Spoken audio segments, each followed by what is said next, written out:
Dear students, BSc द्वितीय वर्ष गति विज्ञान की इस कक्षा में आपका हार्दिक स्वागत है।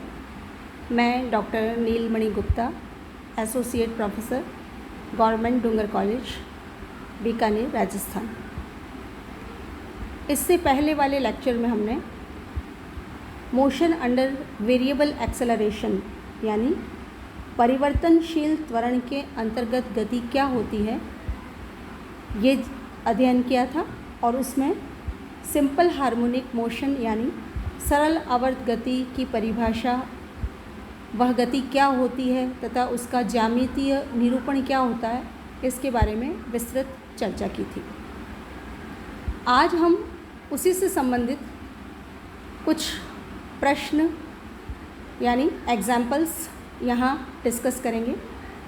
तो सबसे पहला एग्जाम्पल है, show that if the displacement of a particle moving in a straight line is expressed by the equation x is equal to a cos nt plus b sin nt, it describes a simple harmonic motion whose amplitude is root of a square plus b square and period 2 pi by n। यानी यदि किसी सरल रेखा में गतिमान किसी कण का t समय पर विस्थापन x is equal to a cos nt plus b sin nt से व्यक्त हो, तो सिद्ध कीजिए कि कण की गति SHM है यानी सरल आवर्त गति है, जिसका आयाम root of a square plus b square एवं आवर्तकाल 2 पाई बाय n है। सबसे पहले हमें दूरी दी हुई है, पार्टिकल द्वारा t समय पर जो दूरी तय की जाती है उसको हम x मानते हैं, और वो x हमें दे रखा है a cos nt plus b sin nt। सिद्ध ये करना है कि जो पार्टिकल की गति है वो सरल आवर्त गति है, और सरल आवर्त गति का जो मानक समीकरण था, स्टैंडर्ड इक्वेशन थी, वो थी x double dot is equal to minus mu x. x double dot यानी d2x बाई dt2। तो यहाँ हम इस x को दो बार x के सापेक्ष डिफ्रेंशिएट करेंगे। पहला differentiation dx by dt is equal to minus an sine of n t plus b n cos of n t. दोबारा डिफ्रेंशिएट करेंगे तो हमारे पास है d2x by dt2 is equal to minus a n square cos of n t minus b n square sine of n t. इसको इस तरह लिख सकते हैं, minus n square common, a cos of n t plus B sign of n t. समीकरण 1 से इसका मान रखेंगे तो हमारे पास है माइनस एन स्क्वायर एक्स, यानी d2x बाई dt2 यानी x double dot is equal to minus n square x. यह जो इक्वेशन हमने प्राप्त की वो x double dot is equal to minus mu x, जो कि सरल आवर्त गति की मानक समीकरण है यानी सिंपल हार्मोनिक मोशन की स्टैंडर्ड इक्वेशन है, को रिप्रेजेंट करती है। तो इससे ये शो होता है कि जो दिए हुए कण की गति है वो सरल आवर्त है। अब यहाँ पे म्यू और एन स्क्वायर की तुलना करेंगे, यानी x double dot is equal to minus n square x को x double dot is equal to minus mu x से तुलना करेंगे तो म्यू का मान हमें यहाँ एन स्क्वायर प्राप्त हो रहा है। इससे period of simple harmonic motion यानी सरल आवर्त गति का जो आवर्तकाल है उसका फॉर्मूला है 2 पाई बाय रूट म्यू, और यहाँ रूट म्यू की वैल्यू n रखेंगे तो हमें प्राप्त होता है 2 पाई बाय n। तो सरल आवर्त गति का आवर्तकाल हमें यहाँ प्राप्त हो गया। अब हमें एम्पलीट्यूड पूछा है, तो एम्पलीट्यूड यानी बल केंद्र से वह दूरी जहाँ पर पार्टिकल की गति शून्य हो जाती है। तो गति शून्य होने के लिए हमें dx बाई dt को ज़ीरो करना पड़ेगा। dx बाई dt हमारा समीकरण नंबर 2 है, और 2 से जब हम इसको ज़ीरो करके मान रखेंगे तो हमें प्राप्त होता है tan nt is equal to b by a। tan के फॉर्मूले से हम ट्राइंगल बनाते हुए साइन एन टी और कॉस एन टी के मान ज्ञात कर सकते हैं। यहाँ साइन एन टी का मान हमें प्राप्त होता है b upon root of a square plus b square, और कॉस एन टी का मान होता है a upon root of a square plus b square. ये दोनों मान साइन एन टी और कॉस एन टी का मान जब हम समीकरण नंबर 1 जो कि x दूरी को रिप्रेजेंट करता है इसमें रखेंगे तो हमारा जो आयाम है, अभिष्ट आयाम, रिक्वायर्ड एम्पलीट्यूड, वो हमें प्राप्त होता है, और वो होगा यहाँ कॉस एन टी की वैल्यू रख दी, ये साइन एन टी की वैल्यू रख दी, और जब हम इसको सिंप्लीफाई करेंगे तो हमारे पास बचता है root of a square plus b square, और यही हमें पूछा गया था। एक एग्जाम्पल और लेते हैं. Example is a particle is performing SHM of period t about a center O and it passes through a point P distant small b from O with velocity v in the direction OP. Prove that the time which elapses before it returns to P is t by pi tan inverse of vt upon 2 pi b. यानी यदि एक कण केंद्र O के दोनों ओर t आवर्तकाल की SHM करे और वह किसी बिंदु P जिसके लिए OP बराबर b पे से OP की दिशा में v वेग से गुजरे, तो सिद्ध कीजिए कि वह पुनः P पर t by pi tan inverse of vt upon 2 pi b समय के पश्चात लौटेगा. यानी ये हमारा सेंटर पॉइंट है O और पार्टिकल OP की दिशा में गति कर रहा है. P बिंदु O बिंदु से B दूरी पर है, ये दिया हुआ है. और प्रश्न ये कह रहा है कि पार्टिकल P से गुजरता है और वापस P पे लौटता है. तो P से A तक का और A से P तक का टाइम हमें निकाल के ये प्रूव करना है कि ये जो समय आएगा वो इतना आएगा. तो सबसे पहले मान लेते हैं कि किसी समय t पर पार्टिकल की स्थिति q बिंदु पर है जब वो P से रवाना होता है. तो q बिंदु पर वो t समय पर पहुंचता है और OQ दूरी को हम x मान लेते हैं. यहाँ पे जो आयाम है OA उसकी दूरी हम स्मॉल a मान लेते हैं और जो इंटेंसिटी है, तीव्रता है गति की, उसको हम म्यू मान लेते हैं. तो आवर्तकाल का सूत्र हम पढ़ चुके हैं कि वो होता है t = 2 pi by root mu. इसको हम समीकरण नंबर 1 नाम दे देते हैं. अब गति की समीकरण जो सिंपल हार्मोनिक मोशन है उसकी गति की समीकरण होती है x double dot is equal to minus mu x. x double dot को हम यूँ लिख सकते हैं v dv by d x. यहाँ वेरिएबल्स को सेपरेट करेंगे तो हमारे पास है v dv is equal to minus mu x d x. Integrate करेंगे तो हमें मिलेगा v square is equal to minus mu x square plus c. A बिंदु पर मानते हैं कि जब x इक्वल टू ए होता है, ए पर वेलोसिटी 0 होती है. जब ये दोनों मान हम इस समीकरण में रखेंगे यानी x इक्वल टू ए और v इक्वल टू 0, तो हमें c का मान प्राप्त होगा म्यू ए स्क्वायर.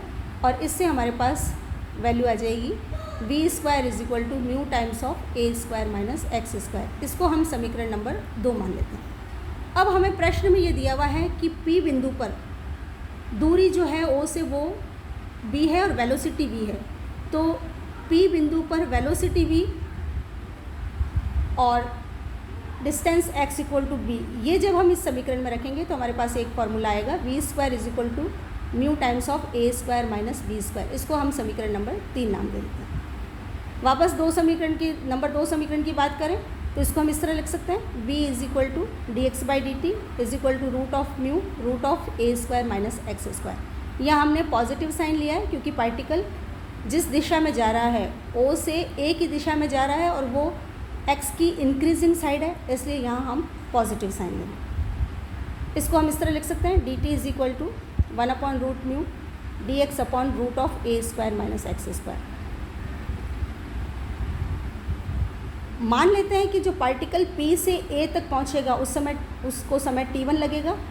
तो यहाँ पर इंटीग्रेट करके उसमें लिमिट ले लें तो हमारे पास टाइम की लिमिट हो जाएगी 0 से t1 P से A तक का टाइम, और दूरी हो जाएगी B से A क्योंकि P दूरी P बिंदु पर B दूरी है और A बिंदु पर स्मॉल a दूरी है. तो x की जो लिमिट हो जाएगी वो होगी B टू A और dx upon root of a square minus x square. Integrate करने के बाद हमें मिलता है t1 is equal to 1 upon root mu sine inverse of x by a और लिमिट है b से a. जब हम लिमिट लेंगे तो हमारे पास रिजल्ट आएगा 1 by root mu pi by 2 minus sine inverse of b by a. Pi by 2 minus sine inverse of b by a को हम लिख सकते हैं cos inverse of b by a, और फिर हम इसको tan में चेंज करें तो हमारे पास है 1 upon root mu tan inverse of root of a square minus b square upon b. समीकरण 3 से हम a square minus b square का मान रखेंगे तो हमारे पास आएगा t1 is equal to 1 upon root mu tan inverse of v by b root mu. यहाँ पर रूट म्यू की वैल्यू समीकरण नंबर 1 से रखेंगे तो हमारे पास रिजल्ट बचेगा T1 is equal to t by 2 pi tan inverse of Vt upon 2 pi b। ये T1 है समय P से, किसी बिंदु P से A तक पहुंचने का। हमें P से A तक पहुंचने के बाद A से पुनः P तक पहुंचना है, इसलिए इसका हम ट्वाइस करेंगे और ट्वाइस करने पर हमें जो रिक्वायर्ड टाइम है वो मिलेगा T by pi tan inverse of Vt by 2 pi b, और यही हमें प्रूव करना था। तीसरा एग्जाम्पल है, a body is attached to one end of an inextensible string and the other end moves in a vertical line with simple harmonic motion of amplitude A, making n complete oscillations per second. Show that the string will not remain tight during the motion unless n square is less than g by 4 pi square A। मतलब एक पिंड किसी अविस्तरणीय डोरी के सिरे पर बंधा है और डोरी का सिरा एक ऊर्ध्वाधर सरल रेखा में आयाम A की सिंपल हार्मोनिक मोशन के अंतर्गत प्रति सेकंड n पूर्ण दोलन करता है। सिद्ध कीजिए कि गति के समय डोरी कभी तनी नहीं रहेगी जब तक कि n square is less than g by 4 pi square A नहीं हो।